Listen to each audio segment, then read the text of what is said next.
This is said to be the biggest outbreak since the HIV and AIDS virus. What is this, you may be asking? Ebola.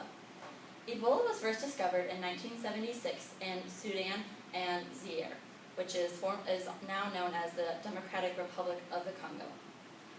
It has spread to Liberia, Nigeria, the United States, Sierra Leone, and Spain. According to the BBC African News website, it has killed more than 4,033 people, one of which was from the United States. It has spread mostly to Western African countries. As you can see here, where it has is the most populated, is about right here, and then it has spread obviously to all of these places with the stars and the dots. This purple line shows the patterns of where fruit bats travel, which is most common to travel through them. Also, it can be through wild pigs and through monkeys as well. How it spreads through fluids mainly, through blood and spit. It can also be in stool as well. It can spread through needles and other medical equipment along those lines. In animals, it can travel through, it's in their meat and in their blood. It is not an airborne disease, and you cannot get it through water. You cannot get it through food unless the animal is contaminated with the virus. The symptoms that you get through this are, at first it's flu-like symptoms, so you start out with headache, fatigue, sore throat, and then those symptoms mature into internal and external bleeding, mainly in the stool, and it oozes through the gums. Then it will turn into diarrhea and into vomiting as well. The incubation period lasts approximately 2 to 21 days. In the United States, there has been one major case which happened about a week ago, and it was on September 30th was the first case.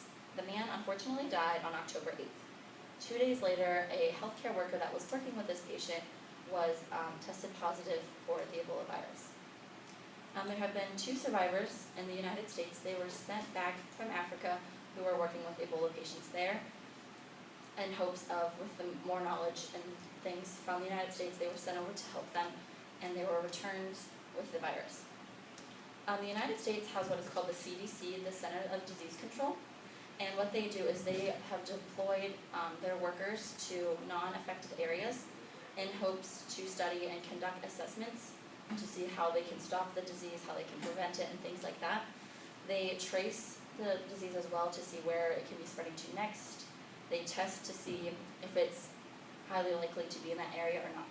They also give health education to that area so they know what to do and what steps to take if the disease appears there. According to the CDC website, to prevent this disease, you should practice good hygiene. Washing your hands is very important in preventing it. Don't handle items that may have been contacted by an infected person, such as their clothing, bedding, medical equipment, needles, things of that nature. And avoid contacts with bats. Bats are a main carrier of the disease, so any contact with that may lead to the virus. If you're returning from Africa, the best thing to do is to monitor your health for at least 21 days, and then if you are showing the symptoms that I previously stated, then seek medical attention. There are no known vaccines for this disease as of now, but the treatments that they can help you do are they can give you intravenous fluids to help stabilize you. They can maintain your oxygen and salt levels. They also will treat other infections, so the other infections won't feed the Ebola virus and make it take over more of your body. It's all depending on your immune system if you survive this disease or not. It will really, be the factor if you survive or not. If you beat this virus, your body will make antibodies, which will then fight the disease for at least 10 plus years. And so then you can't get the Ebola virus or viruses that are linked to Ebola. This virus could make you vision impaired, or it can also make joint problems. According to the Harris Interactive website, only 1/4 of Americans find this disease to be an issue. They didn't think that this is something that we need to be worrying about. Many saying that they might change their travel plans if they were planning on going to Africa. Many saying that it's not anything to be concerned about. After the man who passed away last week in the United States, that number grew to more than 55% have decided that it is an issue and that we need to be taking more precautions against the disease. In conclusion, this disease has caused a panic in the media as well around the world. I believe that this is unnecessary. I feel that proper precautions and preventions should be taken in order to prevent the spread of this disease.